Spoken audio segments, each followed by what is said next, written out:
ചെറിയ സമയത്തിനുള്ളിൽ ഒതുങ്ങി നിന്ന് സുപ്രധാനമായ ചില കാര്യങ്ങൾ നിങ്ങളുടെ ശ്രദ്ധയിലേക്ക് കൊണ്ടുവരാനുണ്ട്. എൻ്റെ സംസാരാനന്തരം ബഹുമാന്യനായ ഹുസൈൻ സലഫിയുടെ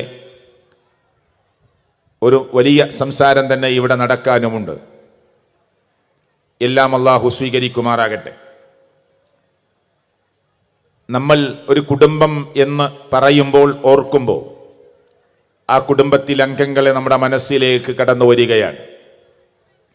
ഉമ്മയും ഉപ്പയും മാതാവും പിതാവുമൊക്കെ അടങ്ങുന്ന, ഭാര്യയും ഭർത്താവും അടങ്ങുന്ന, മക്കളടങ്ങുന്ന ഒരു കുടുംബ ചിത്രം നമ്മുടെ മനസ്സിലേക്ക് കുടുംബം എന്ന് പറയുമ്പോൾ തന്നെ പ്രവേശിക്കും. ലോകത്തിന്റെ രക്ഷിതാവായ അല്ലാഹു തആല അവന്റെ അപാരമായ അനുഗ്രഹമായി, ദൃഷ്ടാന്തമായിട്ടാണ് കുടുംബമായി ജീവിക്കുക എന്ന സംവിധാനത്തെ അല്ലാഹു പരിചയപ്പെടുത്തിയിട്ടുള്ളത്. ഇവിടെ ചില ആളുകൾ പാട്ടുപാടി സമൂഹത്തെ പഠിപ്പിച്ച ചില വരികളുണ്ട്. പാറി നടക്കും പറവകളൊന്നും വേളി കഴിക്കാറില്ല എന്ന്.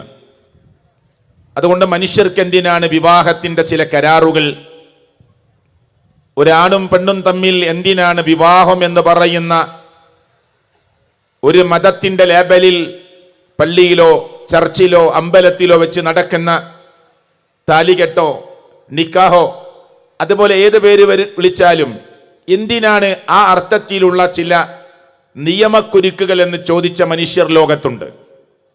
കഴിഞ്ഞുപോയ സംസാരത്തിലൂടെ നിങ്ങൾ അതിൻ്റെ ചില വശങ്ങൾ ഇവിടെ കേട്ടിട്ടുണ്ടാവും. പ്രിയപ്പെട്ടവരെ, ലോകത്തിന്റെ രക്ഷിതാവായ അല്ലാഹു തആല അവന്റെ അനുഗ്രഹം എന്ന് പറഞ്ഞുകൊണ്ടാണ്, ദൃഷ്ടാന്തം എന്ന് പറഞ്ഞുകൊണ്ടാണ് വിവാഹത്തെ പരിചയപ്പെടുത്തിയിട്ടുള്ളത്. സൂര്യനും ചന്ദ്രനുമൊക്കെ അള്ളാഹുവിന്റെ ദൃഷ്ടാന്തവും അനുഗ്രഹവുമാണെങ്കിൽ, സാങ്കല്പിക അച്ചുതണ്ടിൽ കറങ്ങുന്ന ഭൂമി അള്ളാഹുവിന്റെ ദൃഷ്ടാന്തവും അനുഗ്രഹവുമാണെങ്കിൽ, ഗോളമണ്ഡലങ്ങൾ അതിന്റെ ഓർബിറ്റലുകളുടെ സഞ്ചരിക്കുന്നത് സർവശക്തനായ റബ്ബിന്റെ ദൃഷ്ടാന്തവും അനുഗ്രഹവുമാണെങ്കിൽ, വിവാഹം എന്നത് അള്ളാഹുവിന്റെ ദൃഷ്ടാന്തവും അനുഗ്രഹവുമായിട്ടാണ് പരിശുദ്ധ ഖുർആൻ ലോക മനുഷ്യരെ പഠിപ്പിച്ചിട്ടുള്ളത്. നമുക്കൊക്കെ അറിയുന്ന ഒരു ആയത്തിലൂടെ നമുക്ക് വേഗം പ്രവേശിച്ചു പോകാം. وَمِنْ آيَاتِهِ أَنْ خَلَقَ لَكُم مِّنْ أَنفُسِكُمْ أَزْوَاجًا لِتَسْكُنُوا إِلَيْهَا. അവിടെ അതിന്റെ അർത്ഥം എന്താണ്? ലോകരക്ഷിതാവായ അള്ളാഹുവിന്റെ അപാരമായ ദൃഷ്ടാന്തത്തിൽപ്പെട്ടതാണ് നിങ്ങൾക്ക് വേണ്ട ഇണകളെ നിങ്ങളാകുന്ന വംശത്തിൽ നിന്ന് ഒരുക്കി തരിക എന്നത്. ലിതസ്കുനു ഇലൈഹ. എന്തിനാണ് വിവാഹം? സോദരിമാരെ, നിങ്ങൾക്ക് കൃത്യമായി മനസ്സിലാകേണ്ടതുണ്ട്. നിങ്ങളെ വിവാഹം കഴിക്കുന്ന പുരുഷന്, നിങ്ങളെ വിവാഹം കഴിക്കുന്ന ആണിന് നിങ്ങളിലൂടെ സമാധാനം ലഭ്യമാകാനാണ് എന്ന ഖുർആനിന്റെ പ്രയോഗം ഏറെ വിശദീകരിക്കേണ്ടതാണ്. അപ്പൊ സ്ത്രീകൾക്ക് സമാധാനം വേണ്ടേ? പുരുഷന്മാർക്ക് നിങ്ങളിൽ സമാധാനം കിട്ടാനെന്ന് പറയുമ്പോൾ സ്വാഭാവികമായി നിങ്ങൾക്ക് സമാധാനം വേണ്ടേ? നിങ്ങൾ പുരുഷന് സമാധാനം നൽകുമ്പോൾ, സ്വാന്തനത്തിൻ്റെ തലോടലുകൾ നൽകുമ്പോൾ, പ്രിയപ്പെട്ടവരെ, സമാധാനത്തിൻ്റെ വർത്തമാനങ്ങൾ പറയുമ്പോൾ, ഉള്ളത് കൊണ്ട് തൃപ്തിപ്പെട്ട് ജീവിക്കാൻ ഒരുങ്ങുമ്പോൾ, തൻ്റെ ഭർത്താവും തൻ്റെ മക്കളുമൊക്കെയായി ഉള്ളത് കൊണ്ട് സന്തോഷത്തിലും ഏറ്റവും ആനന്ദത്തിലും ജീവിക്കാൻ നിങ്ങൾ ഒരുങ്ങുമ്പോൾ, അവർ ആ കുടുംബം എന്ന് പറയുന്ന ചിത്രം തന്നെ, ആ മൊത്തത്തിലുള്ള ആളുകൾ തന്നെ സമാധാന അന്തരീക്ഷത്തിലായി മാറും. ഇവിടെ അല്ലാഹു പറയലി തസ്കുനു ഇലൈഹ, നിങ്ങളിൽ അവർക്ക് സമാധാനം കിട്ടാൻ. വജഅല ബൈനകും മവദ്ദതൻ വറഹ്മ, ആ വിവാഹം കഴിക്കുന്നതിലൂടെ ലോകത്തിന്റെ രക്ഷിതാവായ അല്ലാഹു തആല ആണിന്റെയും പെണ്ണിന്റെയും ഹൃദയത്തിനുള്ളിലേക്ക് അങ്ങേയറ്റത്തെ പ്രേമവും വല്ലാത്ത കാരുണ്യവും അല്ലാഹു സന്നിവേശിപ്പിക്കുകയാണ്. എന്നിട്ട് അല്ലാഹു ആയത്ത് അവസാനിപ്പിക്കുമ്പോൾ പറഞ്ഞു, ഇന്ന ഫീ ദാലിക ലആയാതിൻ ലിഖൗമിൻ യതഫക്കറൂൻ, ചിന്തിക്കുന്ന ആലോചിക്കുന്ന ആളുകൾക്ക് ഇതിൽ കുറെ ദൃഷ്ടാന്തങ്ങളുണ്ട് എന്ന് പറഞ്ഞുകൊണ്ടാണ് അല്ലാഹു തആല ആയത്ത് അവസാനിപ്പിക്കുന്നത്. വിവാഹം എന്ന് പറയുന്ന സംവിധാനത്തെക്കുറിച്ച് ആലോചിക്കുന്നവർക്ക് അവന് അല്ലാഹു തആല ഒരുക്കി കൊടുക്കുന്ന ഇണയിലൂടെ, സ്ത്രീക്ക് പുരുഷനിലൂടെ, പുരുഷന് സ്ത്രീയിലൂടെ അല്ലാഹു ഒരുക്കി കൊടുക്കുന്ന കുടുംബം എന്ന് പറയുന്ന ചിത്രത്തിലൂടെ, വിവാഹത്തിലൂടെ, ദാമ്പത്യ ജീവിതത്തിലൂടെ ലോകരക്ഷിതാവായ അല്ലാഹു തആല വലിയ ദൃഷ്ടാന്തങ്ങൾ ചിന്തിക്കുന്നവർക്കും ആലോചിക്കുന്നവർക്കും നൽകുന്നുണ്ട് എന്ന് അല്ലാഹു തആല ആയത്ത് അവസാനിപ്പിക്കുമ്പോൾ പറഞ്ഞു. അപ്പൊ നമ്മൾ ആരെയാണ് വിവാഹം കഴിക്കേണ്ടത്? ഞാൻ ഓടിച്ചു പോവുകയാണ്. ആരെയാണ് നമ്മൾ വിവാഹം കഴിക്കേണ്ടത്? സ്ക്രീനപ്പുറം ഇരിക്കുന്ന സ്ത്രീകളും മുന്നിലിരിക്കുന്ന പുരുഷന്മാരുമൊക്കെ വിവാഹം കഴിച്ചവരും കഴിക്കാത്തവരും ആലോചിക്കേണ്ടത് നമ്മൾ ആരെയാണ് വിവാഹം കഴിച്ചത്, ആരെയാണ് വിവാഹം കഴിക്കേണ്ടത്. അള്ളാഹുവിന്റെ പ്രവാചകൻ സല്ലല്ലാഹു അലൈഹി വസല്ലമ നമ്മെ പഠിപ്പിച്ച വചനം നിക്കാഹിന്റെ ഖുത്ബകളിലൊക്കെ നമ്മൾ കേൾക്കുന്നതാണ്. റസൂൽ കരീം സല്ലല്ലാഹു അലൈഹി വസല്ലമ പറഞ്ഞു, തുൻകഹുൽ മർഅതു ലിഅർബ, 4 കാര്യങ്ങൾക്ക് വേണ്ടി ഒരു സ്ത്രീ വിവാഹം ചെയ്യപ്പെടാം. ലോകത്തങ്ങനെ വിവാഹങ്ങൾ നടക്കാം. ആ 4 കാര്യങ്ങൾക്ക് വേണ്ടിയാണ് വിവാഹം നടക്കേണ്ടത് എന്നല്ല പറയുന്നത്. 4 കാര്യങ്ങൾക്ക് വേണ്ടി വിവാഹം ചെയ്യപ്പെട്ടേക്കാം. ഒന്ന് ലിമാലിഹ, നിങ്ങൾ കല്യാണം കഴിക്കാൻ പോകുന്ന സ്ത്രീയുടെ സമ്പത്തിനെ പരിഗണിച്ചുകൊണ്ടാണ് ചില ആളുകൾ വിവാഹത്തിനൊരുങ്ങുക. ആ കുടുംബത്തിന്റെ സാമ്പത്തികമായ ബാക്ക്ഗ്രൗണ്ടുകളെ പരിശോധിച്ചുകൊണ്ടാണ്, ഇനി കിട്ടാനുള്ളതിനെ കുറിച്ച് ആലോചിച്ചുകൊണ്ടാണ്, ആ വാപ്പയുടെ കയ്യിൽ നിന്ന് അവരുടെ സഹോദരങ്ങളുടെ കയ്യിൽ നിന്ന് അവർക്ക് കിട്ടാവുന്ന സാമ്പത്തികമായ ബെനിഫിറ്റിനെ കുറിച്ച് ആലോചിച്ചുകൊണ്ടാണ് ചില ആളുകൾ വിവാഹം കഴിക്കുക. അതാണ് പ്രവാചകൻ സല്ലല്ലാഹു അലൈഹി വസല്ലം ഒന്നാമതായി പറഞ്ഞത്. 2, ഇതാ ലിമാലിഹ വലി ഹസബിഹ വലി ജമാലിഹ, ചില ആളുകൾ വിവാഹം കഴിക്കുന്നത് കുടുംബത്തിന്റെ പോരിശയും കുടുംബത്തിന്റെ പേരും അതിന്റെ പ്രശസ്തിയും ഒക്കെ പരിഗണിച്ചുകൊണ്ടാണ്, കുടുംബ മഹിമ പരിഗണിച്ചുകൊണ്ടാണ് ചില ആളുകൾ കല്യാണം കഴിക്കുക. ഞാൻ ഇന്ന കുടുംബത്തിലെ പെൺകുട്ടിയെയാണ് കല്യാണം കഴിച്ചത്, ഇന്ന ആളുടെ മകളെയാണ് കല്യാണം കഴിച്ചത് എന്ന വമ്പ് വർത്തമാനങ്ങൾ പറയാൻ, ഗർവിന്റെ പൊങ്ങച്ചത്തിന്റെ വർത്തമാനങ്ങൾ പറയാൻ അങ്ങനെ വിവാഹത്തെ പരിഗണിക്കുന്ന ആളുകളുണ്ട്. വലി ജമാലിഹ, ഒരു സ്ത്രീയുടെ ഭംഗി മാത്രം പരിഗണിച്ചുകൊണ്ട് കല്യാണം കഴിക്കുന്ന ആളുകളുണ്ട്. വലി ദീനിഹ, ദീനീ ബോധത്തെ, അള്ളാഹുവിനെ കുറിച്ചുള്ള പേടിയും അള്ളാഹുവിനെ കുറിച്ചുള്ള ചിന്തയും, 5 നേരം അതേ തെറ്റാതെ മുറതെറ്റാതെ നിസ്കാരം നടത്തുന്ന ഒരു സ്ത്രീയെ, പരലോക ചിന്തയുള്ള ഒരു സ്ത്രീയെ, നാളെ അള്ളാഹുവിന്റെ കോടതിയിൽ ചെന്നു നിൽക്കേണ്ടവളാണ് എന്ന ബോധമുള്ള ഒരു സ്ത്രീയെ, അങ്ങനെയുള്ള ഒരു സ്ത്രീയെ വിവാഹം കഴിക്കുന്നവരും ലോകത്തുണ്ട്. എന്നിട്ട് പ്രവാചകൻ പറഞ്ഞു, നിന്റെ കൈ മണ്ണിൽ വെക്കേണ്ടി വന്നാലും നിന്റെ കയ്യിൽ മണ്ണ് പുരളേണ്ടി വന്നാലും എന്ന് പറഞ്ഞാൽ കൂലിപ്പണിയെടുത്ത് ജീവിക്കേണ്ടി വന്നാലും പാറമടകളിൽ അധ്വാനിച്ച് ജീവിക്കേണ്ടി വന്നാലും, പ്രിയപ്പെട്ടവരെ, ഒരു പാവപ്പെട്ട കർഷകനായി പാടവരമ്പുകളിലും പാടത്തുമൊക്കെ അധ്വാനിച്ച് ജീവിക്കേണ്ടി വന്നവനാണെങ്കിലും, പ്രിയപ്പെട്ടവരെ, ഒരു ദീനുള്ള പെണ്ണിനെ കല്യാണം കഴിക്കലാണ് നിങ്ങൾക്ക് നല്ലത്, അതാണ് നിങ്ങൾ സെലക്ട് ചെയ്യേണ്ടത് എന്ന് അള്ളാഹുവിന്റെ പ്രവാചകൻ മുഹമ്മദ് മുസ്തഫ സല്ലല്ലാഹു അലൈഹി വസല്ലമ നമ്മെ പഠിപ്പിക്കുകയാണ്. അപ്പൊ ഭംഗിക്ക് വേണ്ടി കല്യാണം നടക്കുന്നു, കുടുംബ മഹിമക്ക് വേണ്ടി കല്യാണം കഴിക്കുന്നു, സമ്പത്തിന് വേണ്ടി കല്യാണം നടക്കുന്നു. ചില ആളുകൾ പരിഗണിക്കുന്നത് ആ പെൺകുട്ടിയുടെ ദീനീബോധമാണ്, അതേ നിലനിൽക്കുകയുള്ളൂ. സൗന്ദര്യം പരിഗണിച്ചുകൊണ്ട് നടത്തിയ വിവാഹം ഒരുപക്ഷേ നാളെ മുഖങ്ങളിൽ കടന്നു വന്ന, ശരീരത്തിൽ കടന്നു വന്ന ഒരു നിസ്സാരമായ അസുഖം കൊണ്ട് സൗന്ദര്യമെന്ന് പറയുന്ന തൊലിവെളുപ്പിന്റെയും അതേ തൊലിവെളുപ്പിന്റെ മിനുമിനുത്ത ആ പ്രകൃതിയുമൊക്കെ നഷ്ടപ്പെട്ടു പോയേക്കാം. പക്ഷേ കൽബിനുള്ളിൽ കിടക്കുന്ന, വാരിയല്ലുകൾക്കുള്ളിൽ കിടക്കുന്ന, കൽബിനുള്ളിൽ കിടക്കുന്ന ലോകത്തിന്റെ രക്ഷിതാവായ അള്ളാഹുവിനെ കുറിച്ചുള്ള ബോധമുണ്ടല്ലോ, വരാനിരിക്കുന്ന പാരത്രിക ചിന്തയുണ്ടല്ലോ, ഖബറിൽ ഞാൻ ഒറ്റയ്ക്ക് കിടക്കേണ്ടവളാണ് എന്ന ബോധമുണ്ടല്ലോ. പ്രിയപ്പെട്ടവരെ, അതായിരിക്കും നിലനിൽക്കുക. അതുകൊണ്ട് നിങ്ങൾ ദീനിനെ സെലക്ട് ചെയ്യണമെന്ന് റസൂൽ കരീം സല്ലല്ലാഹു അലൈഹി വസല്ലമ പഠിപ്പിക്കുകയാണ്, പറയുകയാണ്. ഉദാഹരണങ്ങളിലേക്കൊന്നും ഞാൻ പോകുന്നില്ല. സഹാബത്തിന്റെ ജീവിതങ്ങൾ നിങ്ങൾ പരിശോധിച്ചാൽ, സഹാബത്തിന്റെ ജീവിതം പരിശോധിച്ചാൽ, വിരൂപന്മാരിൽ വിരൂപനായി ജീവിച്ച സഹാബി പോലും, പ്രിയപ്പെട്ടവരെ, മുത്ത് റസൂൽ സല്ലല്ലാഹു അലൈഹി വസല്ലമ ചൂണ്ടിക്കാണിച്ചു കൊടുത്ത വീട്ടിലേക്ക് കടന്നു ചെല്ലുമ്പോ ആ പെൺകുട്ടിയുടെ വാപ്പയും ഉമ്മയും ഒക്കെ സംസാരിക്കാൻ തന്നെ മടി കാണിച്ചപ്പോ അള്ളാഹുവിന്റെ പ്രവാചകൻ പറഞ്ഞയച്ചതാണ് നിങ്ങളുടെ വീട്ടിലേക്ക് എന്നെ എന്ന് ആ സഹാബി പറയുമ്പോ ആ പെൺകുട്ടി ഉമ്മയോടും വാപ്പയോടും സംസാരിച്ചിട്ട് അള്ളാഹുവിന്റെ പ്രവാചകൻ പറഞ്ഞു വെച്ചാൽ ഒരു വ്യക്തിയെ നിങ്ങൾ ഒരിക്കലും മടക്കി അയക്കാൻ പാടില്ല. ദീനിനെ പരിഗണിച്ചുകൊണ്ടായിരിക്കും അള്ളാഹുവിന്റെ പ്രവാചകനത് എന്നിലേക്ക് പറഞ്ഞയച്ചിട്ടുണ്ടാവുക. എനിക്ക് ആ വിവാഹം മതി എന്ന് പറഞ്ഞുകൊണ്ട് അതേ സഹാബത്തിന്റെ ചരിത്രത്തിൽ ഞാനും നിങ്ങളും വായിച്ച ചരിത്ര വിശദാംശങ്ങളിലേക്ക് ഞാൻ പോകുന്നില്ല. എത്രയോ ഉദാഹരണങ്ങളുണ്ട്. തന്റെ ഭർത്താവ് വിവാഹം കഴിഞ്ഞ് ദിവസങ്ങൾ പിന്നിടുമ്പോഴേക്ക് തളർന്നു വീണ ഭർത്താവിനെ, പ്രിയപ്പെട്ടവരെ, ശരീരമാസകലം തളർന്നു പോയ ഭർത്താവിനെ 30-40 കൊല്ലം വാട്ടർ ബെഡിലും, പ്രിയപ്പെട്ടവരെ, ചികിത്സാ റൂമിലുമായി കിടത്തി 40 കൊല്ലമൊക്കെ ആ ഭർത്താവിനെ പരിഗണിച്ച് ഭർത്താവിന്റെ മലമൂത്ര വിസർജനം വരെ തന്റെ കൈകൾ കൊണ്ട് തുടച്ചു വൃത്തിയാക്കി കൊടുത്ത് വായിലേക്ക് കഞ്ഞിയും ഭക്ഷണവും അങ്ങനെ സ്പൂണിൽ കോരിക്കൊടുത്ത് 4 പതിറ്റാണ്ട് 40 വർഷത്തോളമൊക്കെ നോക്കിയ സ്ത്രീകളുടെ കഥകൾ ആദർശ ബന്ധുക്കളെ നമ്മുടെ കൂട്ടത്തിൽ നിന്ന് പറയാനുണ്ട്.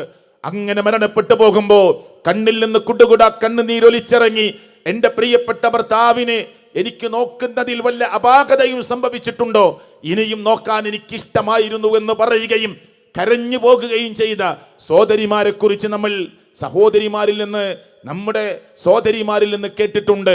അള്ളാഹു അവർക്ക് അർഹമായ പ്രതിഫലം നൽകി അനുഗ്രഹിക്കുമാറാകട്ടെ എന്ന് ഞാൻ ഈ സന്ദർഭത്തിൽ പ്രാർത്ഥിക്കുകയാണ്. ശരി, നിൽക്കട്ടെ. വിവാഹം ഏറ്റവും ലളിതമായി സാമ്പത്തികമായ ശേഷിയുള്ളവർക്ക് ആളുകളെ വിളിക്കാം, ഭക്ഷണം കൊടുക്കാം. അതിന്റെ പേരിൽ കടമാക്കരുത് പ്രിയപ്പെട്ടവരെ. ഒരു പൊങ്ങച്ചത്തിന്റെയോ ഗർഭിന്റെയോ വമ്പിന്റെയോ വേദിയല്ല വിവാഹം എന്ന് പറയുന്ന വേദി. എന്നാൽ അനുവദിക്കപ്പെട്ടിട്ടുണ്ട്, ഭക്ഷണം കൊടുക്കാം, നിങ്ങൾക്ക് നല്ല ഭക്ഷണം കൊടുക്കാം, ദൂർത്താവാതിരുന്നാൽ മതി.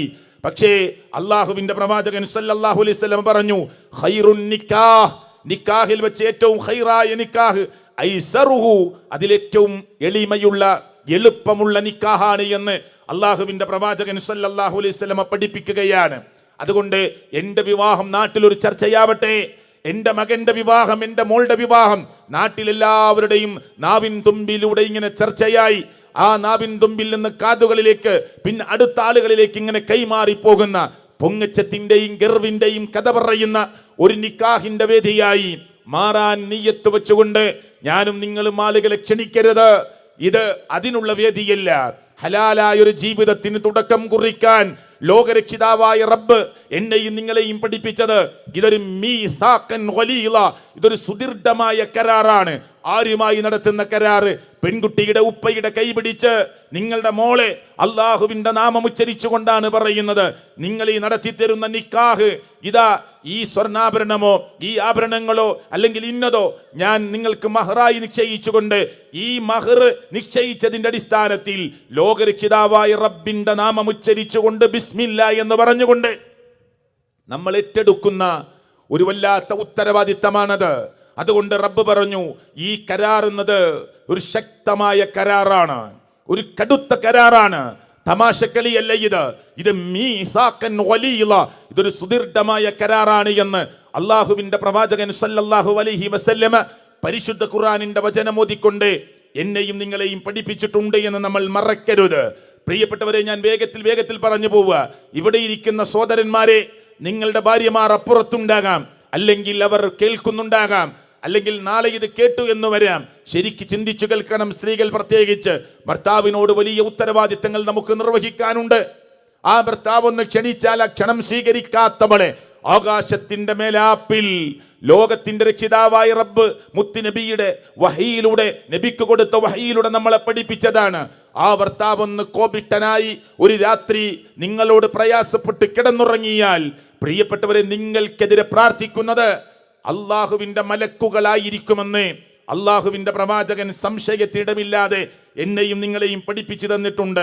ഇദാ ദഅ റജുലു ഇംറഅതഹു ഇലാ ഫിറാശിഹി, തന്റെ വിരിപ്പിലേക്ക് ഒരു ഭർത്താവ് തന്റെ ഭാര്യയെ, ഒരു പുരുഷൻ തന്റെ അനുവദിക്കപ്പെട്ട സ്ത്രീയെ വിളിക്കുകയാണ്.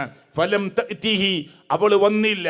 ഫബാത ഖൽബാന അലൈഹാ, അങ്ങനെ രാത്രി അദ്ദേഹം കടിച്ചുകൂട്ടിയത് അവളോട് ചില പ്രയാസവും വെറുപ്പും ഒക്കെ വെച്ചുകൊണ്ടാണെങ്കിൽ ലഅനത്തുൽ മലായികതു, മലക്കുകൾ അവൾക്കെതിരെ പ്രാർത്ഥിക്കുകയാണ്. ഹത്താ തുസ്ബിഹ, പ്രഭാതമാകുന്നത് വരെ മലക്കുകൾ അവർക്കെതിരെ ശപിച്ചുകൊണ്ടിരിക്കുമെന്ന് പഠിപ്പിച്ചത് റസൂൽ കരീം സല്ലല്ലാഹു അലൈഹി വസല്ലമയാണ്. സ്ത്രീകളെ, എന്നെ കേൾക്കുന്ന ഉമ്മമാരെ, എന്നെ കേൾക്കുന്ന പെങ്ങന്മാരെ, ഭർത്താവിനോട് വലിയ കടപ്പാടുകൾ നമുക്ക് നിർവഹിക്കാനുണ്ട്. ലോകത്തിന്റെ രക്ഷിതാവായ റബ്ബിന്റെ മുമ്പിലല്ലാതെ നമുക്ക് സുജൂദില്ല, സാഷ്ടാംഗമില്ല. ഉണ്ടോ ഒരു സുജൂദ്? ലോകരക്ഷിതാവായ റബ്ബിന്റെ മുമ്പിൽ മാത്രമാണ്. ഒരു തറക്ക് മുന്നിലുമില്ല, തുളസി തറക്ക് മുന്നിലില്ല, ആൾ ദൈവങ്ങൾക്ക് മുന്നിലില്ല, ഇല്ല ഏതെങ്കിലും മഹാവ്യക്തിത്വങ്ങൾ അറിയുന്ന, അങ്ങനെ അറിയപ്പെടുന്ന ആളുകൾക്ക് മുന്നിലില്ല. സുജൂദ് റബ്ബിന്റെ മുന്നിൽ മാത്രമാണ്. എന്നാൽ റസൂൽ കരീം സല്ലല്ലാഹു അലൈഹി വസല്ലം പറയുകയാണ്, ലൗ കുൻതു ആമിറൻ അഹദൻ അൻ യസ്ജുദ ലി അഹദിൻ, അള്ളാഹുവിന്റെ പ്രവാചകൻ പറയുകയാണ്, ഒരാളുടെ മുമ്പിൽ ഒരാൾക്ക് സുജൂദ് ചെയ്യാൻ അങ്ങനെ കൽപ്പിക്കാൻ അനുവാദമുണ്ടായിരുന്നുവെങ്കിൽ ലഅമർതു, ഞാൻ കൽപ്പിക്കുമായിരുന്നു. ആരോട്? ലഅമർതുൽ മർഅത, ഒരു സ്ത്രീയോട് കൽപ്പിക്കുമായിരുന്നു. അൻ തസ്ജുദ ലിസൗജിഹാ, അവളുടെ ഭർത്താവിന്റെ മുമ്പിൽ സുജൂദ് ചെയ്യണമെന്ന് കൽപ്പിച്ചിട്ടില്ല. അങ്ങനെ വല്ല അനുവാദവും ലോകരക്ഷിതാവായ റബ്ബിന്റെ മുമ്പിലല്ലാതെ മറ്റൊരാളുടെ മുമ്പിൽ സുജൂദ് ചെയ്യാൻ ലോകത്തിന്റെ രക്ഷിതാവായ റബ്ബിന്റെ അടുക്കൽ നിന്ന് അനുവാദമുണ്ടായിരുന്നുവെങ്കിൽ ഞാൻ കൽപ്പിക്കുന്നത് സ്ത്രീകളോട് നിങ്ങളുടെ ഭർത്താവിന്റെ മുമ്പിൽ സുജൂദ് ചെയ്യണമെന്ന് കൽപ്പിക്കുമായിരുന്നു എന്ന് പറയുന്നതിലൂടെ ഒരു ഭാര്യയ്ക്ക് ഭർത്താവിനോടുള്ള കടമയും കടപ്പാടും ബാധ്യതയും ഒക്കെ എത്രത്തോളം ഉണ്ട് എന്ന് പഠിപ്പിക്കാനാണ് അള്ളാഹുവിന്റെ പ്രവാചകൻ തങ്ങളായ റസൂൽ കരീം സല്ലല്ലാഹു അലൈഹി വസല്ലമ ഈ കാര്യം നമ്മുടെ മുമ്പിൽ വെക്കുന്നത്. അതുകൊണ്ട് സ്ത്രീകളെ, നിങ്ങൾ ദീനീബോധമുള്ളവരായി മാറുക, അള്ളാഹുവിനെ ഭയപ്പെട്ട് ജീവിക്കുന്നവരായി മാറുക. ആരും നിങ്ങളെ നിർബന്ധിക്കാതെ, ഒരു പ്രലോഭനത്തിനും വിധേയമാകാതെ തന്നെ പ്രിയപ്പെട്ടവരെ, നിങ്ങൾ റബ്ബിന്റെ മുമ്പിൽ അള്ളാഹുവിനെ ഭയപ്പെട്ട് ആ ഭർത്താവിനെ അനുസരിച്ച് തൻ്റെ മക്കളെ നേരാവണ്ണം ദീനീബോധത്തോടു കൂടി വളർത്തി നല്ലൊരു കുടുംബിനിയായി ആ കുടുംബത്തിൽ വെളിച്ചം വീശുന്ന ഒരാളായി മാറാൻ നിങ്ങൾ ശ്രമിക്കുക. അങ്ങനെ പുരുഷന്മാരെ, നിങ്ങൾക്ക് നിങ്ങളുടെ ഭാര്യയെ, ഒരു സ്വാലിഹത്തായ സ്ത്രീയെ നിങ്ങളുടെ ഭാര്യയായി കിട്ടിയാൽ ദുനിയാവിൽ കിട്ടിയ ഏറ്റവും നല്ല സമ്പത്ത് അതാണ് എന്ന് അള്ളാഹുവിന്റെ പ്രവാചകനാണ് പഠിപ്പിച്ചത്. അദ്ദുനിയ മതാഉൻ, ഈ ദുനിയാവ് മുടിക്കെ വിഭവങ്ങളാണ്. എന്നിട്ട് അള്ളാഹുവിന്റെ പ്രവാചകൻ പറയുകയാണ്, വഖൈറു മതാഇ ദുനിയ, ദുനിയാവിലെ ഏറ്റവും ഖൈറായ മതാഅ്, വിഭവം എന്ന് പറയുന്നത്, ചരക്ക് എന്ന് പറയുന്നത്, അൽ മർഅത്തു സ്വാലിഹ, നല്ല സ്വാലിഹത്തായ ഒരു സ്ത്രീയെ നിനക്ക് ഭാര്യയായി കിട്ടുക എന്നതാണ്. ദുനിയാവിലെ 3 കാര്യം കിട്ടിക്കഴിഞ്ഞാൽ പിന്നെ ഞാനും നിങ്ങളും ഇങ്ങനെ അസ്വസ്ഥതയുടെ വർത്തമാനങ്ങൾ പറയാൻ പാടില്ല. നിങ്ങൾക്ക് താമസയോഗ്യമായ ഒരു വീടുണ്ട്, നിങ്ങൾക്ക് സഞ്ചാരയോഗ്യമായൊരു വാഹനമുണ്ട്, നിങ്ങൾക്ക് നല്ല ദീനീബോധമുള്ള അനുസരണബോധമുള്ള നല്ല ഒരു സ്ത്രീയെ നിങ്ങൾക്ക് ഭാര്യയായി കിട്ടിയിട്ടുണ്ടെങ്കിൽ ദുനിയാവിലെ 3 സൗഭാഗ്യങ്ങളും സആദത്തുകളും നിങ്ങൾക്ക് കിട്ടി എന്നാണ് അള്ളാഹുവിന്റെ പ്രവാചകൻ സല്ലല്ലാഹു അലൈഹി വസല്ലമ എന്നെയും നിങ്ങളെയും പഠിപ്പിച്ചിട്ടുള്ളത് എന്ന് നമ്മൾ മനസ്സിലാക്കുക.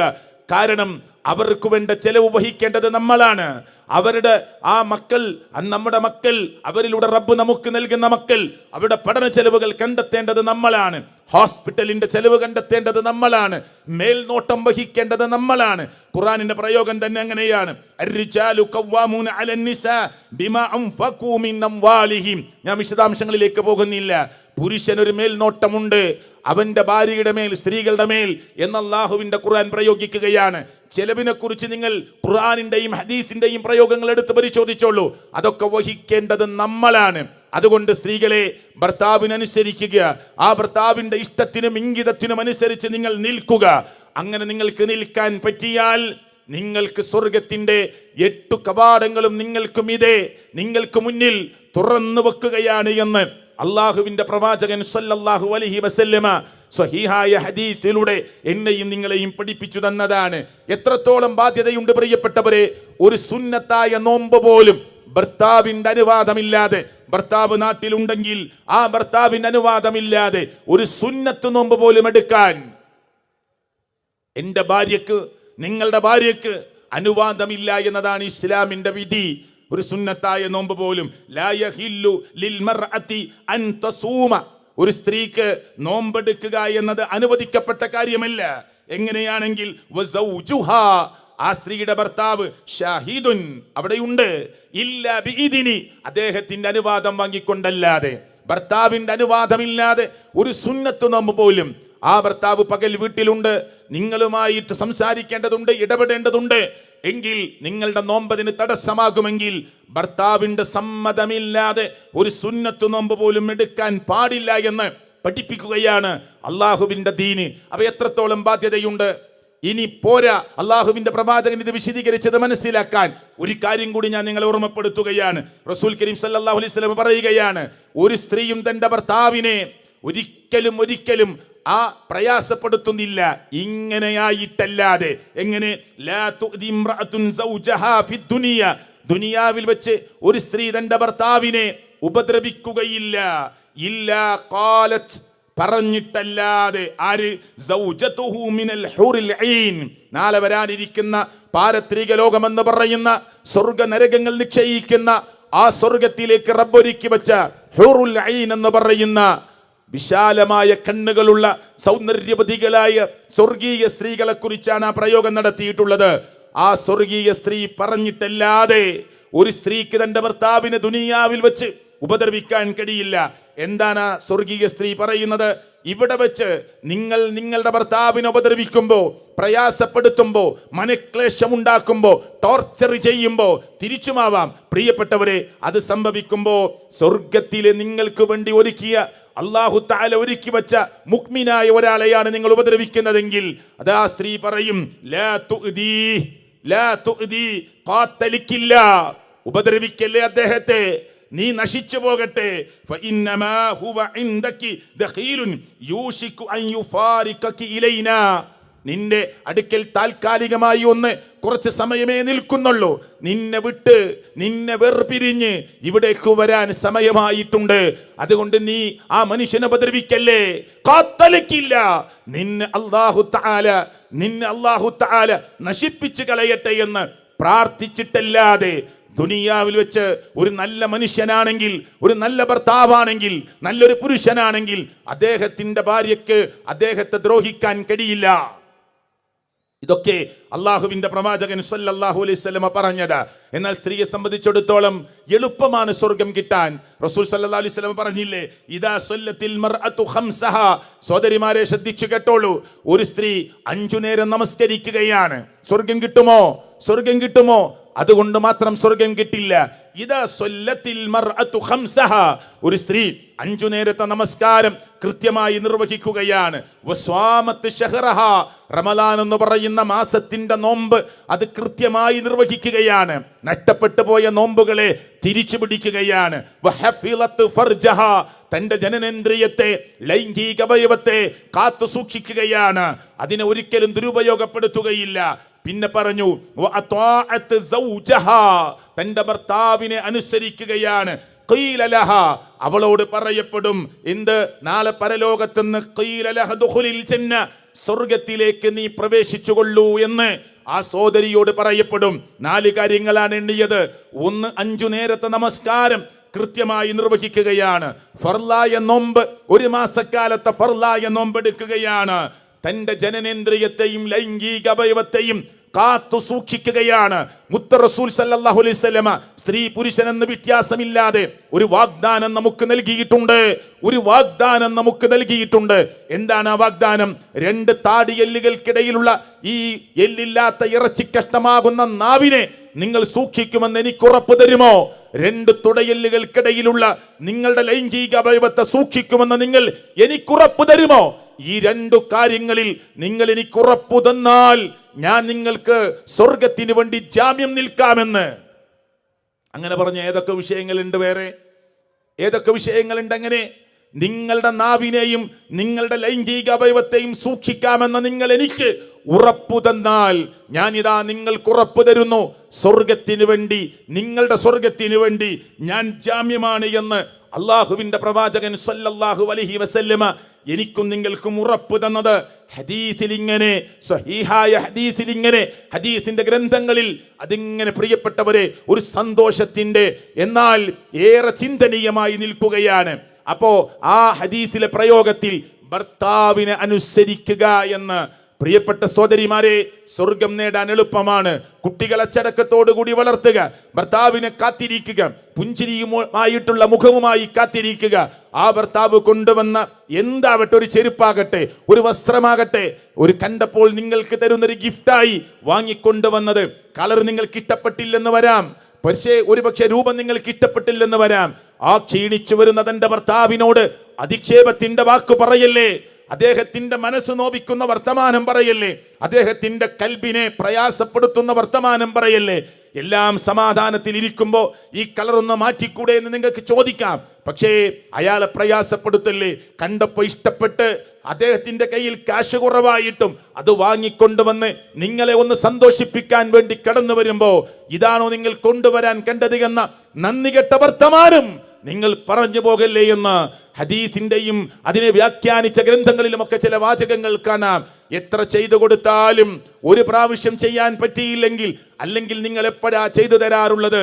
എല്ലാം എൻ്റെ ബ്രദേഴ്സ് ഉള്ളത് കൊണ്ട്, എൻ്റെ ഫാമിലി ഉള്ളത് കൊണ്ട് എന്ന വർത്തമാനം, നന്ദികേടിന്റെ വർത്തമാനം സ്ത്രീകളുടെ വാക്കത്തിൽ നിന്ന് വരുമെന്ന് അള്ളാഹുവിന്റെ പ്രവാചകന്റെ ഹദീസുകളെ വിശദീകരിച്ചുകൊണ്ട് മുൻഗാമികളായ പണ്ഡിതന്മാർ എന്നെയും നിങ്ങളെയും കേൾപ്പിച്ചത് നമ്മൾ മറന്നു പോകാൻ പാടില്ല പ്രിയപ്പെട്ടവരെ. അതുകൊണ്ട് ഈ ഒന്നാമത്തെ ഭാഗം ഞാൻ നിങ്ങളുടെ മുമ്പാകെ വെച്ചിട്ടുള്ളത്, ഒരു കുടുംബം എന്ന നിലക്ക് ഇവിടെ ഇരിക്കുന്ന സഹോദരന്മാരോടും സഹോദരിമാരോടും എനിക്ക് പറയാനുള്ളത്, തെറ്റുകളും പിഴവുകളും മനുഷ്യരെന്ന നിലക്ക് നമ്മുടെ ഭാഗത്തുണ്ടാവാം, സ്വാഭാവികമാണ്. നമ്മൾ മനുഷ്യരാണ്. നമ്മൾ പ്രവാചകന്മാരെ പോലെ മനുഷ്യക്കൂട്ടത്തിലെ മഅ്സൂമിങ്ങളല്ല. ലോകത്തിന്റെ രക്ഷിതാവായ റബ്ബിന്റെ പ്രത്യേക സൃഷ്ടികളായ മലക്കുകളെ പോലെ ഉയർന്നവരോ മലക്കുകളോ അല്ല. നമ്മൾ സാധാരണ മനുഷ്യരാണ്. നമ്മൾ പ്രവാചകന്മാരല്ല. നമ്മൾ സാധാരണക്കാരിൽ സാധാരണക്കാരായ മനുഷ്യരാണ്. തെറ്റുകളും പിഴവുകളും ഉണ്ടാവുക സ്വാഭാവികമാണ്. അതുകൊണ്ട് സഹോദരിമാരെ, എൻ്റെ ഭർത്താവ് ഒരു മനുഷ്യനാണ്, പച്ചയായ മനുഷ്യനാണ്. പുരുഷന്മാരെ, എൻ്റെ ഭാര്യ എന്ന് പറയുന്നത് പച്ചയായ ഒരു സ്ത്രീയാണ്, ഒരു പാവപ്പെട്ട നിഷ്കളങ്കയായ ഒരു സ്ത്രീയാണ്. എൻ്റെ പ്രിയപ്പെട്ട ഭാര്യ എന്ന നിലയ്ക്ക് രണ്ടു കൂട്ടരും ഒന്ന് മനസ്സിലാക്കാൻ സാധിക്കുമെങ്കിൽ കുടുംബത്തിൽ ഒരുപാട് പ്രശ്നങ്ങളെ ഇല്ലായ്മ ചെയ്യാൻ പറ്റുമായിരുന്നു. പക്ഷെ മനസ്സിലാക്കാൻ പറ്റാതെ പോകുന്നു പലർക്കും. സ്ത്രീകൾക്ക് മനസ്സിലാക്കാൻ പറ്റാതെ പോകുന്ന ഭർത്താവിനെ ഓടി നടന്ന് കച്ചവടത്തിന് വേണ്ടി, ബിസിനസിന് വേണ്ടി, ക്രയവിക്രയങ്ങൾക്ക് വേണ്ടി, ജീവിതത്തിന്റെ രണ്ടറ്റവും കൂട്ടിമുട്ടിക്കാൻ വേണ്ടി കഷ്ടപ്പാടുകളുടെ ലോകത്തേക്ക് ഓടിയിറങ്ങി പ്രിയപ്പെട്ടവരെ, നിങ്ങളുടെ ഉപജീവന മാർഗത്തിന് വേണ്ടി ഓടി നടക്കുന്ന മനുഷ്യൻ നിരാശപ്പെട്ട് വീട്ടിലേക്ക് കയറി വരുമ്പോ ഒരുപാട് നിരാശയുടെയും ഒരുപാട് പ്രയാസത്തിന്റെയും കൂമ്പാരങ്ങൾ അദ്ദേഹത്തിന്റെ മേലെ അടിച്ചു വെച്ചു കൊടുക്കുകയല്ല ഒരു സ്ത്രീ ചെയ്യേണ്ടത്. മറിച്ച് പുഞ്ചിരിക്കുന്ന മുഖവുമായി അദ്ദേഹത്തെ കാത്തിരുന്ന്, ഏതുപോലെ തന്റെ കുട്ടിക്ക് പനിയാണ്, ഭർത്താവ് ജോലിക്ക് പോകുമ്പോ സ്വഹാബ വനിതകളുടെ കൂട്ടത്തിലെ ഒരു വനിത തന്റെ ഭർത്താവിനെ ജോലിക്ക് അയക്കുമ്പോ തന്റെ കുട്ടിക്ക് പ്രിയപ്പെട്ടവരെ സുഖമില്ല. എന്നിട്ടോ ഭർത്താവ് തിരിച്ചു വരികയാണ്. വരുമ്പോ ചോദിച്ചു, എങ്ങനെയുണ്ട് കുട്ടി? കുട്ടി മരിച്ചിരിക്കുകയാണ്, പറഞ്ഞില്ല. കുട്ടി സുഖമായി ഉറങ്ങുകയാണ്, നിങ്ങൾ അങ്ങോട്ട് പോവേണ്ടതില്ല എന്ന് പറയുന്നു. ഭർത്താവിന് വെള്ളം കൊടുക്കുന്നു, കുളിക്കാനുള്ള സൗകര്യം ഒരുക്കി കൊടുക്കുന്നു. എത്രത്തോളം ആ ഭർത്താവിനെ സന്തോഷിപ്പിക്കാൻ വേണ്ടി ശാരീരിക ബന്ധത്തിലേർപ്പെട്ടു എന്ന പ്രയോഗം വരെ കാണാം. ഈ പ്രശ്നം പ്രവാചകൻ സല്ലല്ലാഹു അലൈഹി വസല്ലം മുന്നിലേക്ക് കൊണ്ടുപോകുന്നത് നമുക്ക് കാണാം ഇസ്ലാമിക പ്രമാണങ്ങളിൽ. പ്രിയപ്പെട്ടവരെ, ഞാൻ പറയുന്നത്, എന്നിട്ട് പറഞ്ഞു, നമ്മൾ ഒരാളിൽ നിന്ന് നമ്മളൊരു സാധനം വാങ്ങിയാൽ അതിൻ്റെ സമയമാകുമ്പോൾ കൊടുക്കണ്ടേ എന്ന് ചോദിച്ച് ആ ഭർത്താവിനോട് സംസാരിച്ച് ലോകത്തിന്റെ രക്ഷിതാവായ റബ്ബ് നമുക്ക് രണ്ടുപേർക്കും നൽകിയ പരീക്ഷണമാകുന്ന നമ്മുടെ കുഞ്ഞിനെ അള്ളാഹു തിരിച്ചു വിളിച്ചിരിക്കുന്നു എന്ന് ആ ഭർത്താവിനെ പ്രയാസങ്ങളിലെല്ലാം നിന്ന് മാറ്റി അദ്ദേഹത്തെ ഒന്ന് സമാധാനിപ്പിച്ച് അദ്ദേഹത്തെ ഒന്ന് സ്വസ്ഥമായി ഇരുത്തി അദ്ദേഹത്തിന് വെള്ളം കൊടുത്ത് ഈ അർത്ഥത്തിൽ സംസാരിച്ചത് ഞാനും നിങ്ങളും കേട്ടിട്ടില്ലേ പ്രിയപ്പെട്ടവരെ?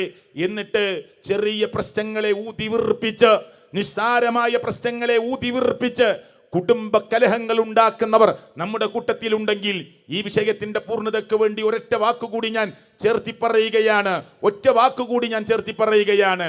ഇതാ എൻ്റെ ഭാര്യ, അവൾ കരുതിക്കൂട്ടി ചെയ്യുന്നതല്ല അത് എന്ന് മനസ്സിലാക്കിയ ഒരു ഭർത്താവ്, എൻ്റെ പ്രിയപ്പെട്ട ഭർത്താവ് എന്നോട് ആ സംസാരം നടത്തിയത് ബോധപൂർവമല്ല, എന്നെ ഒന്ന് ചിന്തിപ്പിക്കാനായിരിക്കാം എന്ന് മനസ്സിലായിട്ടും ആ ഭർത്താവിനോടൊന്ന് ചെന്ന് സാരമില്ലെന്ന് പറയാൻ, തൻ്റെ ഭാര്യയോടൊന്ന് ചെന്ന് സാരമില്ലെന്ന് പറയാൻ കാത്തിരുന്ന് പെട്ടെന്ന് തൻ്റെ ഭർത്താവിൻ്റെ മരണവാർത്ത ഞാനോ നിങ്ങളോ കേൾക്കുമ്പോ, പ്രിയപ്പെട്ടവരെ, ഭാര്യയുടെ മരണവാർത്ത ഞാൻ കേൾക്കുമ്പോ, ഭർത്താവിൻ്റെ മരണവാർത്ത നിങ്ങളിൽപ്പെട്ടവർ കേൾക്കുമ്പോ, പ്രിയപ്പെട്ടവരെ, മനസ്സിനുള്ളിൽ ഇങ്ങനെ ആ തിളച്ചു വരുന്ന ചില ചിന്തകളുണ്ട്.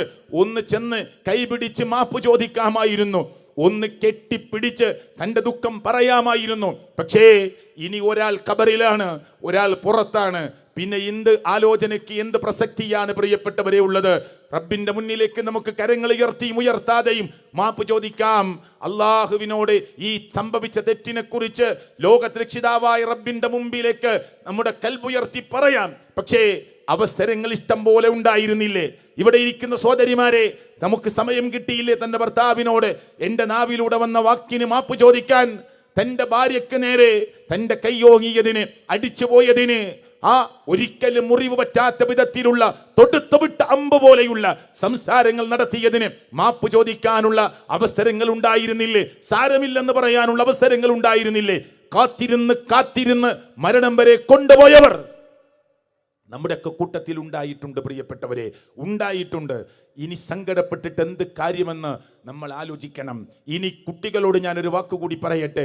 പ്രിയപ്പെട്ട എൻ്റെ അനുജത്തിമാരായ അനുജന്മാരായ ഈ പുതിയ തലമുറയിലെ യൂത്തന്മാരായി അറിയപ്പെടുന്ന, അതേ യുവതികളായി യുവാക്കളായി അറിയപ്പെടുന്നവരെ, നമ്മുടെ വാപ്പയെ ഉമ്മയെ അല്ലാഹു തആല നമുക്കൊരു അനുഗ്രഹമായി തന്നു, ഒരു പരീക്ഷണമായി നമ്മുടെ മുമ്പിൽ നിർത്തുകയാണ്. ആ വാപ്പ ഉരുകിത്തീരുന്ന മെഴുകുതിരി പോലെ ആ വാപ്പ, പ്രിയപ്പെട്ടവരെ, നമ്മുടെ വിഷയത്തിൽ കരഞ്ഞിട്ടുണ്ട്. ആ വാപ്പയുടെ കരച്ചിൽ നമ്മൾ കണ്ടിട്ടില്ല. നിങ്ങളുടെ കോളേജിന്റെയും സ്കൂളിന്റെയും പഠനകാര്യത്തിനും വേണ്ട പണത്തിന് വേണ്ടി വാപ്പ നെട്ടോട്ടമോടിയിട്ടുണ്ട്, കടം വാങ്ങിയിട്ടുണ്ട്. നിങ്ങൾ അറിയിച്ചിട്ടില്ല, നിങ്ങളോട് പറഞ്ഞിട്ടില്ല. ഉമ്മയും ബാപ്പയും നിങ്ങളുടെ പഠനകാര്യത്തിലും വിവാഹ കാര്യത്തിലുമൊക്കെ ഒരുപാട് പ്രയാസങ്ങൾ അവിടെ മനസ്സുകളിൽ കടന്നു വന്നപ്പോൾ സംസാരിച്ചിട്ടുണ്ട്, നിങ്ങൾ അറിഞ്ഞിട്ടില്ല.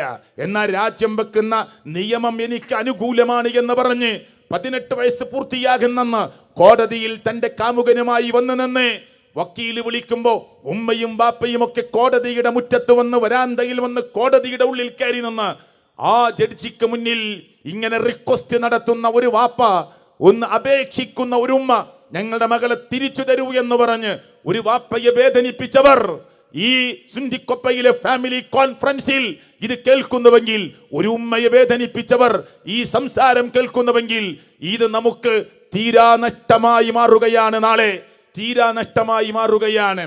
തന്റെ മാതാപിതാക്കളോടുള്ള ഈ അതിക്രമമുണ്ടല്ലോ, അവരുടെ സമാധാനത്തിൽ അവർ ആഗ്രഹിച്ചതുപോലെ, അവർ കൊതിച്ചതുപോലെ, അവർ മോഹിച്ചതുപോലെ ഒരു വിവാഹത്തിനുള്ള അവസരമുണ്ടായിട്ടും എത്ര പറഞ്ഞ് മനസ്സിലാക്കി തരാൻ ശ്രമിച്ചിട്ടും അതെല്ലാം തട്ടിമാറ്റി ഇവന്റെ കൂടെ ഞാൻ പോവുകയാണ് എന്ന് പറഞ്ഞാൽ ഒരുപക്ഷെ രാജ്യം അത് അനുവദിക്കാം, കോടതി അത് അനുവദിക്കാം.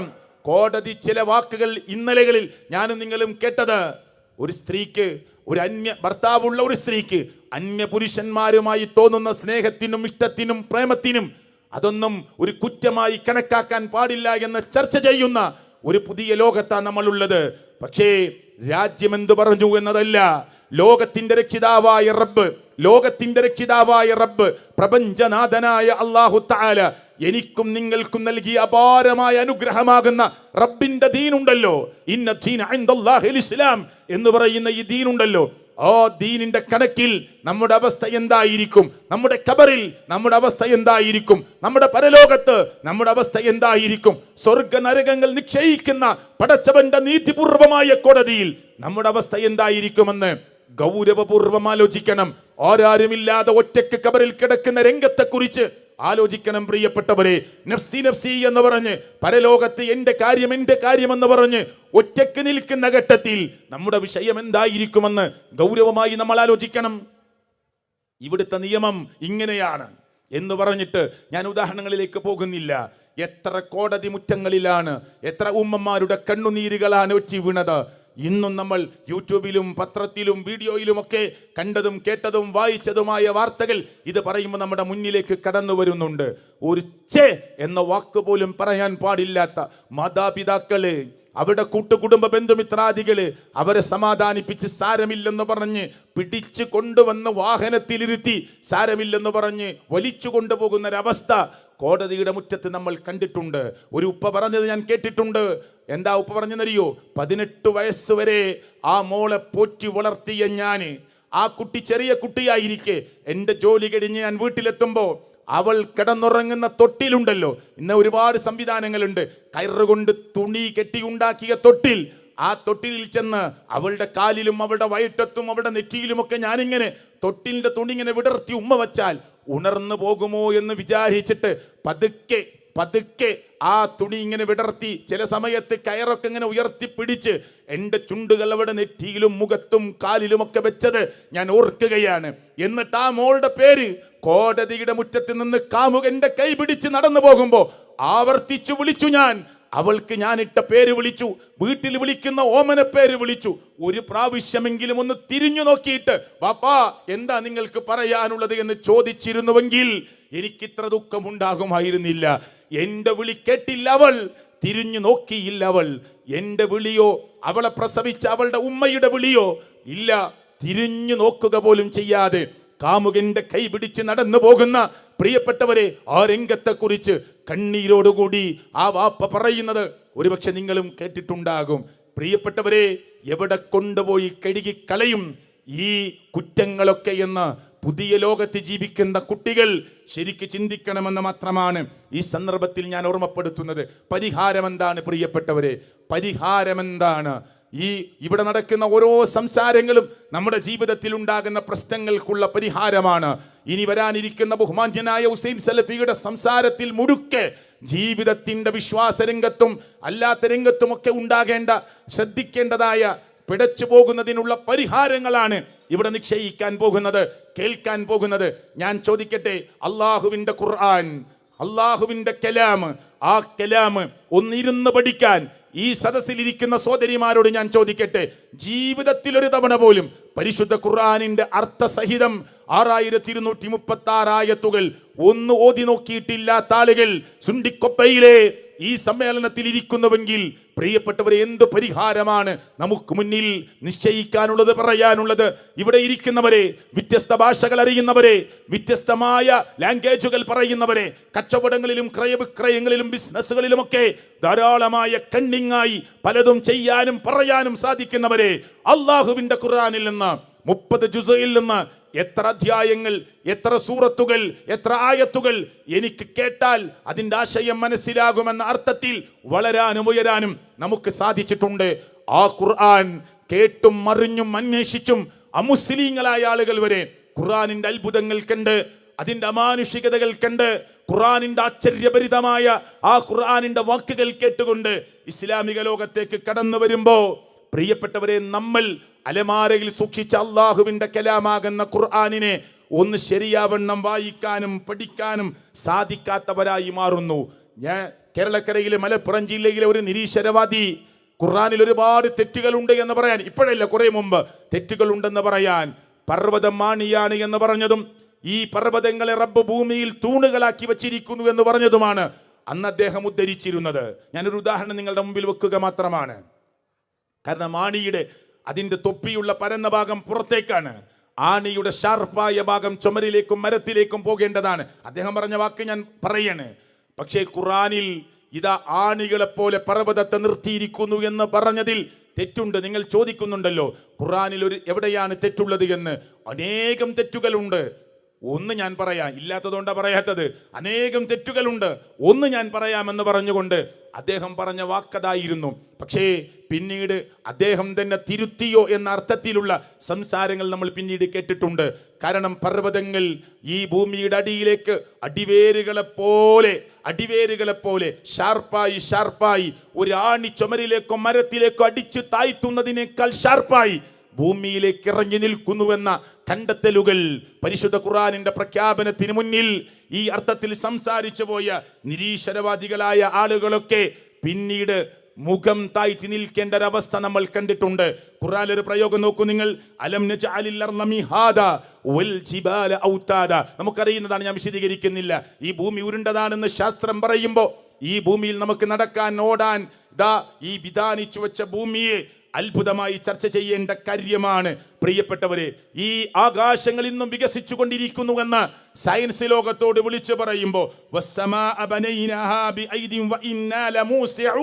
എന്ന പ്രയോഗം പരിശുദ്ധ ഖുർആനിലെ സൂറത്ത് ദാരിയാത്തിലെ ആ പ്രയോഗം നിങ്ങളൊന്ന് അതിന്റെ തഫ്സീറുകൾ എടുത്തു വായിച്ചാൽ അല്ലാഹു തആല മുമ്പേ പറഞ്ഞു വെച്ച വാചകങ്ങളെ സയന്റിസ്റ്റുകൾ, ഈ ലോകത്തെക്കുറിച്ച് പഠിക്കുന്നവർ അത്ഭുതത്തോടുകൂടി വായിക്കുകയും കേൾക്കുകയും ചെയ്യുന്നത് നിങ്ങൾക്ക് കാണാൻ പറ്റും പ്രിയപ്പെട്ടവരെ.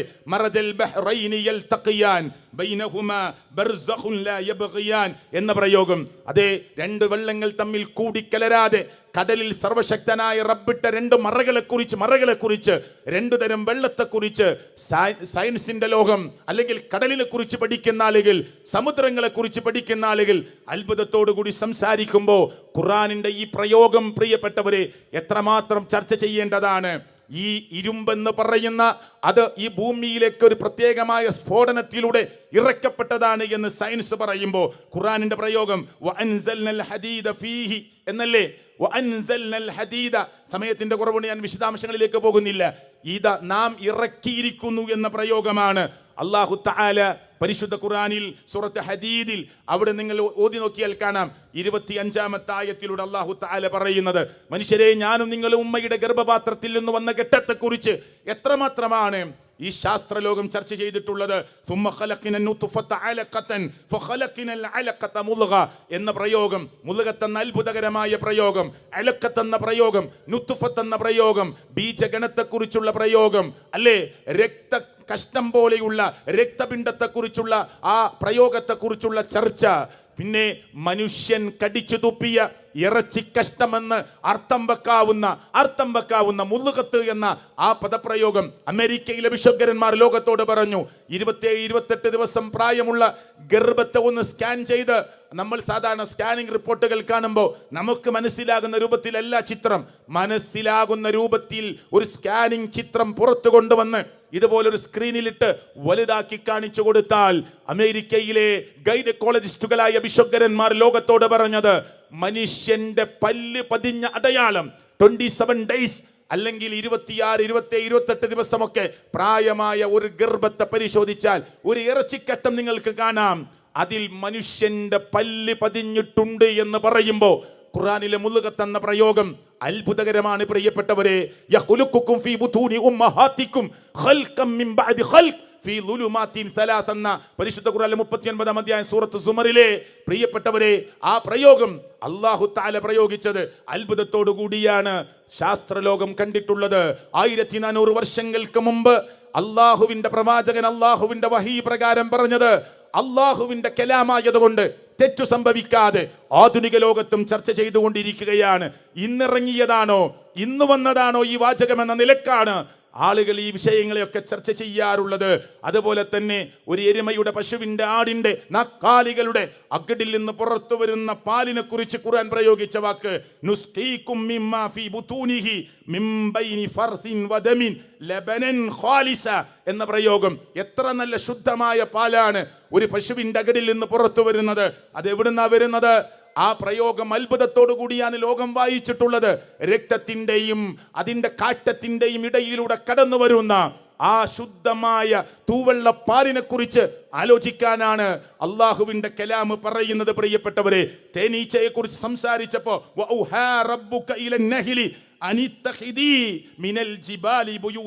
എന്ന പ്രയോഗമില്ലേ പ്രിയപ്പെട്ടവരെ? അതുപോലെ ഖുർആനിൽ എന്ന പ്രയോഗമില്ലേ? അവിടെ രണ്ടും പ്രയോഗിച്ചത് ഫീമെയിലിനോട് പറയുന്ന അർത്ഥത്തിലാണ്. ഇവിടെ എണീക്കൂ എന്ന് മലയാളത്തിൽ പറയാൻ, ഇംഗ്ലീഷിൽ പറയാൻ ഒരേ വാക്ക, ഗ്രാമറ്റിക്കൽ അതിന് വ്യത്യാസങ്ങളില്ല, അറബിയിൽ വ്യത്യാസമുണ്ടല്ലോ. ഇവിടെ പ്രയോഗിച്ച വാക്ക് പെൺ തേനീച്ചയോട് കൂടുകെട്ടാനാ, പെൺ തേനീച്ചയോട് തേന് ശേഖരിക്കാനാ. ശാസ്ത്രലോകം പറഞ്ഞു, തേനീച്ചക്കൂട്ടിൽ നിങ്ങൾ ശ്രദ്ധിച്ചാൽ പെൺ തേനീച്ചയാണ് കൂടുണ്ടാക്കുന്നത്, പെൺ തേനീച്ചയാണ് തേന് ശേഖരിക്കാൻ വേണ്ടി പോകുന്നത് എന്ന് സയൻസിന്റെ ലോകം, ശാസ്ത്രലോകം, പ്രാണികളുടെ ലോകം ലോകത്തോട് വിളിച്ചു പറയുമ്പോൾ ഖുർആനിന്റെ ഈ പ്രയോഗം 1400 വർഷങ്ങൾക്ക് മുമ്പ് അത്ഭുതമായി നമ്മുടെ മുന്നിൽ നിൽക്കുന്നു. ഞാൻ അവസാനിപ്പിക്കുകയാണ് എൻ്റെ സംസാരം. പ്രിയപ്പെട്ടവരെ, ഖുർആനിലെ ഓരോന്ന് നിങ്ങൾ പരിശോധിച്ചോ. ഖുർആൻ ഒരു ബയോളജിയുടെയോ കെമിസ്ട്രിയുടെയോ ഫിസിക്സിന്റെയോ മാത്തമാറ്റിക്സിന്റെയോ ഗ്രന്ഥമല്ല. പക്ഷേ ഖുർആൻ പറഞ്ഞ ഒരു ബയോളജി ലോകത്ത് തെറ്റാണെന്ന് പറയാൻ, ഖുർആൻ പറഞ്ഞ ഒരു സയൻസ് ഇല്ല ലോകത്തത് തെറ്റാണെന്ന് പറയാൻ ഇന്ന് വരെ ഒരാൾക്കും സാധിച്ചിട്ടില്ല. ഈ ഖുർആനാണ് നമ്മുടെ കയ്യിലുള്ളത്. ഷഹ്ർ എന്ന പ്രയോഗമുണ്ടല്ലോ, മാസം എന്ന പ്രയോഗം ഖുർആനിൽ നടത്തിയിട്ടുള്ളത് 12 സ്ഥലത്താ, 12 മാസമാണുള്ളത്. യൗമ് എന്ന പ്രയോഗം, ദിവസം എന്ന പ്രയോഗം ഖുർആനിൽ നടത്തിയത് 365 സ്ഥലത്താ. ഒരു വർഷത്തിൽ 365 ആയിട്ടാണ് ഞാനും നിങ്ങളും ദിവസങ്ങളെ എണ്ണാനുള്ളത്. അൽ ഹയാത്ത് വൽ മൗത്ത് എന്ന പ്രയോഗമൊക്കെ അത് 145 തവണകൾ പ്രയോഗിച്ചത് കാണാം. ദുനിയ എന്ന പ്രയോഗം, ആഖിറത്ത് എന്ന പ്രയോഗം 88 തവണ പ്രയോഗിച്ചത് കാണാം. ഞാനൊരു ചില ഉദാഹരണങ്ങൾ പറഞ്ഞതാ. അതുവരെ മനുഷ്യന് ചില ചിന്തകളും ആലോചനകളും കൊടുക്കുന്നുണ്ട് എന്ന് പറയാനാണ് ഞാനിത് സൂചിപ്പിച്ചിട്ടുള്ളത്. ഖുർആൻ ഒരു മാത്തമാറ്റിക്സിന്റെ ഗ്രന്ഥമല്ല, ബയോളജിക്കൽ ഗ്രന്ഥമല്ല, കെമിസ്ട്രി പഠിപ്പിക്കാനുള്ള ഗ്രന്ഥമല്ല. പക്ഷെ ഖുർആൻ മുന്നിൽ വെച്ച ഒരു പ്രയോഗം തെറ്റാണെന്ന് ലോകത്ത് ഇന്ന് വരെ പറയാൻ ഖുർആനിന്റെ വിമർശന ബുദ്ധിയോടുകൂടി പഠിക്കണമെന്ന് തീരുമാനിച്ചിട്ട് അവസാനം ഖുർആനിന്റെ ആളായി മാറുന്നതല്ലാതെ ലോക ചരിത്രത്തിൽ നമുക്ക് വായിക്കാൻ പറ്റിയിട്ടില്ല. അതുകൊണ്ട് സുണ്ടിക്കൊപ്പയിലെ സമ്മേളനത്തിൽ പങ്കെടുക്കുന്നവരോട്, ഫാമിലി കോൺഫറൻസിൽ പങ്കെടുക്കുന്നവരോട്, കുടുംബത്തിന്റെ പ്രശ്നങ്ങൾക്ക് പരിഹാരം ഉണ്ടാകണമെന്ന് ആഗ്രഹിക്കുന്നവരോട് 2 വാക്ക് പറയുന്നു. ഒന്ന്, നിങ്ങൾ ഖുർആൻ പഠിക്കണം. 2, പ്രവാചകൻ സല്ലല്ലാഹു അലൈഹി വസല്ലമയുടെ തിരുസുന്നത്ത് പഠിക്കാൻ തയ്യാറാവണം. മൗദിഫ ഇലൻ നബി സല്ലല്ലാഹു അലൈഹി വസല്ലം ബിഫഇലിഹി വഖൗലിഹി വതക്രീരിഹി എന്ന് പറയുന്ന മുത്തുനബിയുടെ അവിടുത്തെ വാക്കുകളും പ്രവൃത്തിയും നമുക്ക് കാണിച്ചു തന്നത്, ദീനായി കാണിച്ചു തന്നത്, സമ്മതിച്ചു തന്നത്, പ്രവർത്തിച്ചു കാണിച്ചു തന്നത്, പറഞ്ഞു വെച്ച് തന്നത്, അത് നമ്മുടെ ജീവിതത്തിലേക്ക് കൊണ്ടുവരാൻ ഞാനും നിങ്ങളും തയ്യാറാകണം. ഈ ഖുർആനും സുന്നത്തും ജീവിതത്തിൽ വീടിനുള്ളറകളിൽ നിന്ന് ഒഴിഞ്ഞു പോയാൽ അവിടെ പ്രിയപ്പെട്ടവരെ നമ്മുടെ മക്കൾ ഫോണിന് അഡിക്റ്റായി മാറും, ടിവിയുടെ മുന്നിൽ അഡിക്റ്റായി മാറും. അതെ, ആ കമ്പ്യൂട്ടറിന്റെ സിസ്റ്റത്തിന്റെ മുമ്പിലിരുന്ന് ഉമ്മയും ബാപ്പയും അറിയാതെ ഹിസ്റ്ററികൾ ഡിലീറ്റ് ചെയ്ത് ആരും കാണുന്നില്ല എന്നൊരു തോന്നലിന്റെ അടിസ്ഥാനത്തിൽ ലോകരക്ഷിതാവായ റബ്ബിനെ മറന്നുകൊണ്ട് വാതിലും ജനലും ഒക്കെ കൊളുത്തിട്ട് അവർ റൂമിനുള്ളിലിരിക്കും. അവർ ഖുർആനിന്റെ അനുയായികളായി മാറിയാൽ, ഹദീസ് പഠിക്കാൻ തയ്യാറായാൽ, പരലോക ബോധമുണ്ടായാൽ, ഖബറിൽ ഒറ്റയ്ക്ക് കിടക്കണമെന്ന ബോധമുണ്ടായാൽ, മരണാനന്തരം ഞാൻ ഒറ്റക്കാണ്, എന്റെ ഇന്റിമേറ്റ് ഫ്രണ്ടുകളില്ല, എന്റെ ചങ്കായി അറിയപ്പെടുന്ന കൂട്ടുകാരനില്ല, കൂട്ടുകാരിയില്ല, ഞാൻ ഒറ്റക്ക് പോകണം. എന്നെ ഏറെ സ്നേഹിച്ചവരും 6 അടി മണ്ണിലേക്ക് വെച്ച് 3 പിടി മണ്ണും വാരിയിട്ട് പ്രിയപ്പെട്ടവരെ ഏറി വന്ന തസ്ബീത്തും ചൊല്ലിയിട്ട് ആ ഖബർ വിട്ട് പോകുമ്പോ കാലടി ശബ്ദം ഖബറിലേക്ക് കേൾക്കുമാറ് എന്നെ എഴുന്നേൽപ്പിച്ചിരുത്തി ചോദ്യം തുടങ്ങുമ്പോ ഞാൻ ഒറ്റക്കാണ്, എന്റെ ഒരു കൂട്ടുകാരനുമില്ല, എനിക്ക് പോകാൻ, ഞാൻ വിളിച്ചാൽ ഓടി വരാൻ, എന്റെ കോളേജിന്റെ പ്രശ്നം തീർക്കാൻ, എന്റെ റോഡിലുണ്ടായ പ്രശ്നം തീർക്കാൻ ഞാൻ വിളിച്ചപ്പോൾ ഓടി വന്ന ഒരു കൂട്ടുകാരനും വരാത്ത കൂരിരുട്ടുള്ള ഖബറിൽ അല്ലെങ്കിൽ ബർസഖിന്റെ ലോകത്ത് കിടക്കേണ്ടവനാണ് ഞാൻ എന്ന ബോധം നിങ്ങൾക്കുണ്ടോ? അള്ളാഹുവിനെ കുറിച്ചുള്ള ബോധമുണ്ടോ? ഉണ്ടെങ്കിൽ പ്രിയപ്പെട്ടവരെ, എനിക്കും നിങ്ങൾക്കും പ്രിയപ്പെട്ട സുഹൃത്തുക്കളെ, ദിശാബോധത്തോടുകൂടി മുന്നോട്ട് പോകാൻ കഴിയും. സർവശക്തനായ അല്ലാഹു തആല എനിക്കും നിങ്ങൾക്കും ആ ബോധവും ചിന്തയും ആത്മവിചിന്തനം നടത്താനുള്ള സാഹചര്യങ്ങളും സർവശക്തനായ അല്ലാഹു തആല എനിക്കും നിങ്ങൾക്കും പ്രദാനം ചെയ്യുമാറാകട്ടെ. അല്ലാഹു തആല എൻ്റെ ഈ സംസാരത്തെ നിങ്ങളിലേക്കുള്ള ഒരു വലിയ വിഷയങ്ങളിലേക്കുള്ള ഒരു താക്കോലായി, ഇതിൽ നിന്ന് നിങ്ങൾ പലതും തുറന്നു വായിക്കാനും ചിന്തിക്കാനും പറ്റാവുന്ന വിധത്തിലുള്ള ഒരു കൊച്ചു സംസാരമാക്കി അല്ലാഹു തആല സ്വീകരിക്കുമാറാകട്ടെ. അല്ലാഹു തആല അവൻ്റെ ഇഷ്ടദാസന്മാരിൽ എന്നെയും നിങ്ങളെയും ഉൾപ്പെടുത്തുമാറാകട്ടെ. മുസ്ലിമായതിൻ്റെ പേരിൽ മാത്രം വേദനിക്കുന്ന മനുഷ്യർക്ക്, നാട്ടിൽ ജീവിക്കുന്ന ആളുകൾക്ക്, രാജ്യങ്ങളിൽ ജീവിക്കുന്ന ആളുകൾക്ക് അല്ലാഹു നിർഭയത്വം നൽകുമാറാകട്ടെ. അല്ലാഹുവേ, മരിക്കുമ്പോൾ ലാ ഇലാഹ ഇല്ലല്ലാ എന്ന കലിമത്തു തൗഹീദ് ഉച്ചരിച്ച് മരിക്കാനുള്ള സൗഭാഗ്യം അല്ലാഹുവേ നീ ഞങ്ങൾക്ക് പ്രദാനം ചെയ്യണേ. അല്ലാഹ് ربنا آتنا في الدنيا حسنة وفي الآخرة حسنة وقنا عذاب النار. آمين آمين برحمتك يا أرحم الراحمين.